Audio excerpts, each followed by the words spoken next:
C'est un acte salutaire. Bosco Ntaganda a choisi de se livrer lui-même à la Cour pénale internationale dès son arrivée hier à l'ambassade américaine à Kigali. L'ancien chef de guerre, chassé du M23 par Sultani Makenga, se dit prêt à répondre des chefs d'accusation des crimes de guerre et des crimes contre l'humanité qu'il aurait perpétrés en Ituri.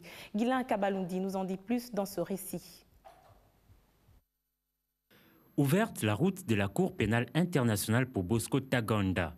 Ce chef rebelle, recherché par la CPI pour crimes de guerre et crimes contre l'humanité, s'est rendu lundi à l'ambassade des États-Unis d'Amérique pour un probable transfèrement à la justice internationale.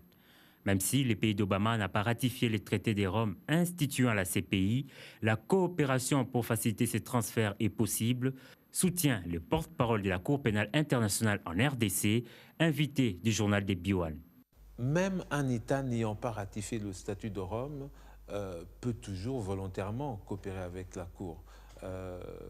Mais bon, comme j'ai dit tout à l'heure, des contacts utiles sont pris avec des responsables des pays qui sont concernés dans cette affaire de Bosco Ntaganda pour que le transfert de Bosco Ntaganda se déroule le plus tôt possible.